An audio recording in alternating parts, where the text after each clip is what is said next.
Good morning, afternoon, or whenever you're watching this, everybody. I am Christopher Saul. I'm Paul Schoberg. And here we are in the Movement Mortgage Studios, where we're going to talk to you a little bit about what has happened here in the last week, what's coming up this week for you to keep your minds on. First, I have to talk about my hat. Yeah, I think you should talk about your hat. So I was invited to speak at Coffees and Conversations, which is a local realtor group hosted by Jenny Deptula and our very own Steve Shutt. And as a thank you gift, Jenny was nice enough to give me this hat, which is now on the Paul N Saul show. What did you learn? Well, I did most of the talking, actually. So I talked just about growth mindset and how to be the best version of yourself in all sorts of real estate markets, whether down markets or up markets. Is there anywhere anybody that wants to watch it can watch it? No one videoed it. Ooh. But I have the presentation. If anyone really wants it, they can reach out to you or me, and I'll give it to them. Right on. Well, first thing, and I forgot to bring this up because we do have early voting this week and then a special election next week. The race to replace Matt Gaetz is almost at its conclusion. We've had roughly 6 months of not having a congressperson, and that means that we haven't been getting a vote in Congress on very important things. Well, that is coming to an end on April Fool's Day. That is when the general election takes place. But you, dear voter, can vote all this week and discuss the matters at hand with people that you love. And who are the candidates? Two candidates are, well, there's technically three, and then there's write-ins. But I'm not going to do the third and the write-ins because, frankly, no one cares. Well, we already know where this is headed. So anyway, candidate number one in alphabetical order is a Jimmy Patronis, starts with a P. And Jimmy Patronis is the Trump-endorsed candidate, current CFO, Chief Financial Officer of the state of Florida, Panama City local who has been running for the seat for the last 6 months. And he is looking to take over that spot from Matt Gaetz. His challenger, Democrat Gay Vallemont. Vallemont was the individual that ran against Matt Gaetz in the last go-round, November 5th. And was defeated then, is hoping to make a change this time around. Probably not going to happen. Probably not going to happen if the data or history has any inclination. Not going to happen. It is there. Yeah. So pull a lever for your candidate of choice, 7 to 7, Monday through Friday and Saturday. And then next Tuesday is election day. So those are your options. Please vote. It's important. And with that, that's kind of my spiel on the elections. Okay, let's get to the agenda. So first things first, we're talking a little bit about a story that's kind of been developing over the last couple of weeks, and I haven't really gotten a lot of ground truth on it until the last couple of hours, really, since we recorded. That there have been two people of serious import that were arrested here in the last month, Quinn Robertson and then Joseph Turner, the former county administrator and deputy county administrator but in Walton County. The pair were arrested on a set of charges, a third degree felony that are just like wildly obscure to me. Had to do with telecommunications, interfering with an oral communication, and then some sort of charge. And I'll put the actual charges. It's in the story, so you can't accuse me of not knowing it. But the long story short is that they have been arrested, charged with a second and third degree felony. And they claim something to do with finding an iPad that was county property some time ago. If we go further back, the Walton County Commission has had a really hard time keeping a county administrator since the beginning of time. And so this is just kind of the latest in the chicanery and tomfoolery and the drama that has taken place over in Walton County when it comes to governance of any form. Yeah. And so they have, Robertson actually filed a civil suit for discrimination. Nice. He lasted a total of 6 months in that position, and that's less than average, but not by much. And so it's poor Walton County. Walton County just taking it on the chin. But we're following the story. So from his point of view, it looks like they're coming after him with some trumped up charges to muddy his name. That is the claim that the deputy county administrator made, who's actually kind of a social media star, which is, I know municipalities are kind of like boring or whatever, but like he's got like tens of thousands of people that follow him, pretty big podcast. And he's talking about this hopefully pretty soon on his podcast. So I'm excited to see what he says there. But long story short, he says he's innocent. He says that this thing is all made up because the elected officials over in Walton County didn't like how some stuff went down. Yeah. But I imagine it'll come out in either the civil suit or in the criminal trial. Fun times. So let's move on to the second one. Okay, next one coming up. Next one. Spring break is here. The first of many Atlanta-based spring break arrests have hit the shores. We're blaming it on Atlanta. That's who's coming in next week. That's where this person that was arrested came from. Okay. So the ground truth that I have on this is that this individual, along with some other minors who were not named in the arrest affidavit, Sure. you don't name them, Sure. were beaten up on some other people, turned into what some people call a brawl. I don't know how accurate that is when there's like 5 or 6 people involved, but okay, brawl.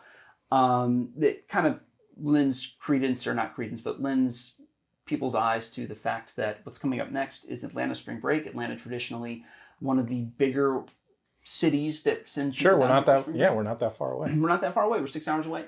And so a lot of people that I've talked to about this that live in South Walton County are a little bit nervous, and they're also not renting out. Some people are not renting out properties. We're discriminating. No, they not specifically to Atlanta, but just not that week. They're just like, not this week. Oh, we'll just take it off. So I would be curious to know when more of the story breaks. There historically has been a very big like tourist versus locals vibe during spring break-ish type things. I mean, I even remember in high school of fights happening on Destin's beaches between locals and between spring breakers.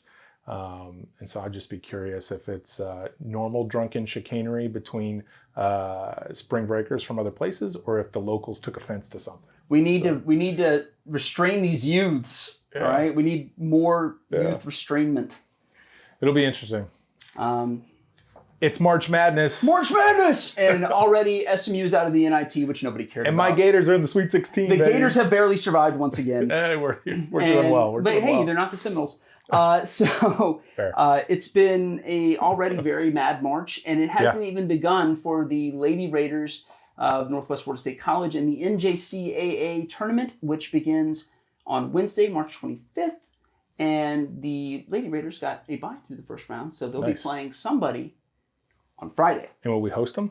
We won't host them because they're all in, Casper, Wyoming. What? Yes, that is the exact face. That is where it's been held for the last several years. I don't know why. Well done, Casper. But Casper, Wyoming, big hub for women's junior college basketball. They have a bunch of teams actually out there that are from the Pacific Northwest. Maybe that's why. That show up, and that's probably got a lot to do with it. Just like we have SEC bias. They have Pacific Northwest bias. Honestly, though. So the Raiders are the number 3 overall seed in the tournament. Nice. There's a total of 24 teams.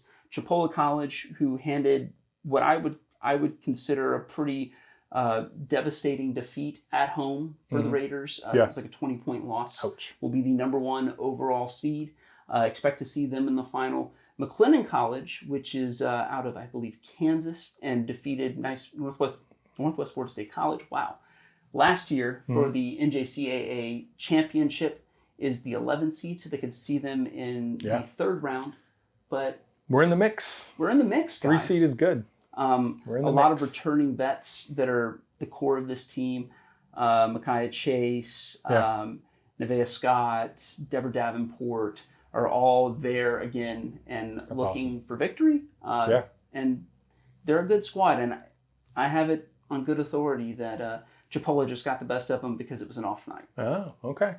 Well, that's good. We get to root for them. I know you can watch it online somewhere. You can watch it on ESPN Plus. Every single game. Well, there you go. Support them if you've got it. If you can got it. If you have that channel, watch them. ESPN Plus, the new ESPN Ocho. I know, basically, right? Hey, man, the Ocho. Don't knock the Ocho. Well, hopefully they'll get a charge and move forward and do well in that tournament. That was a segue for your. You're talking about FPL now. FPL now. So another big story this week. The news out of FPL the previous week is that, hey, they're going to ask for $9 billion more. Yeah, rate hikes for all of us. Bring you electricity, and you can't really shop around because. But then the state said. Well, hang on, no, not quite. Kind of. Don Gates said. Yeah. All right. So Don Gates, state senator for Pensacola, former superintendent of schools of Okaloosa County. Yes. And Matt Gates' dad. Should be said. Has put a bill that was supposed to go absolutely nowhere in the state legislature, and it went somewhere. This Yes. bill, Senate Bill 354, for you kids counting at home, would require a bunch more regulations on these power companies because the state essentially gives them a monopoly. Right. The And they want to limit the percentage of profit that they can make. So basically the deal is that they don't want the utility companies to make more than you can on a 10-year treasury note, which is not a great rate of return if you're an investor.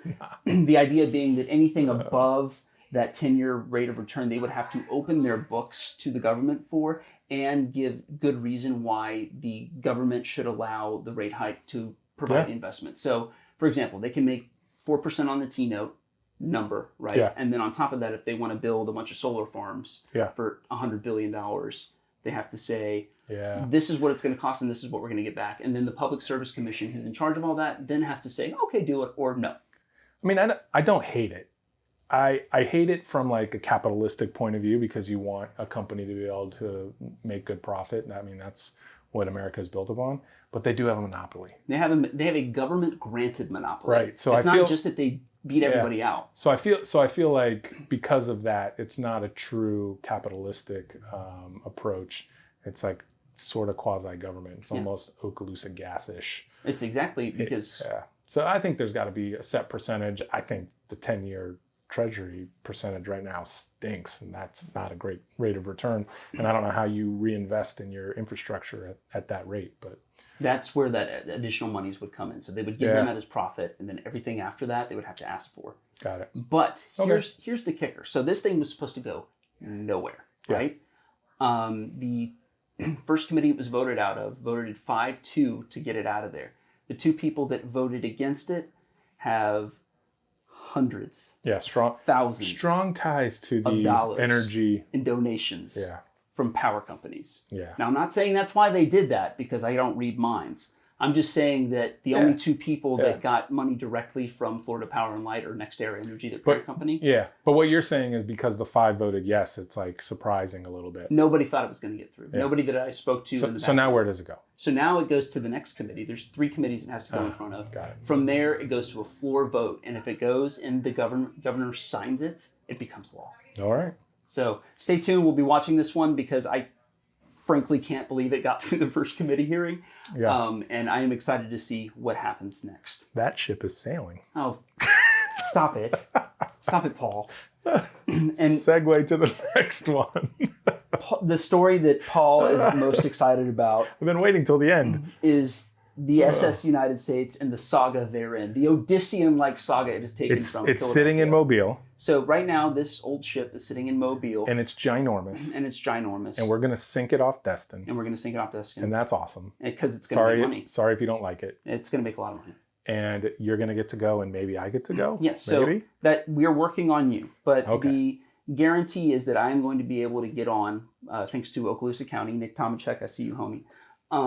They're going to let us on, get some video, check out the boat, see what it's all about, and bring it back to you guys. So I wanted to give you guys fly a drone through the hull. Oh, you know I'm going to. You know look. It's not a Christopher Saul joint unless there's some drone video. Listen, if I don't get to go, this show might be over. What are you talking about? If I don't get to go, it might be the end of Paul and Saul. Why would you say that? Because I want to go. Why would you put that level of pressure on me? You need an assistant. I agree. You need an assistant. Who's supposed to babysit you? Well, ouch. He needs a babysitter. Let it be me. Well, Nick, you've heard his call, his clarion call to be allowed. I want to go. On the SS United States. That boat is amazing. And I would love to stand on it before it ends up at the bottom of the ocean. Are you for scuba? No, I'm not going to scuba down to it. Although that would be a cool story too. I stood on it above the water and I'm just saying below the water. It's not a zero-sum game. No, I think it's really cool that you'll get that opportunity, and I hope I get to go. So that's what we got for you this week. That's it. Questions, comments, we want to hear them. Please. We put kept it pithy, man. That was like 17 minutes. Oh, well, I'm not done yet because I need to ask people because I have been reminded to do this by our producer extraordinaire, Bo Harden. Please leave us a review. Please leave us a comment. Help people find this show more readily so that we can get the information that matters to you locally out into the world. Yeah. say we're idiots. Post us in Concerned Citizens. We that are you're idiots. concerned about our show. You're concerned about our mental health. Yeah. But until then, I think, Paul, you only have one thing left to say. Well, I'll say 2 things. Oh, okay. Like and subscribe. And be nice, though. You heard the man. See ya.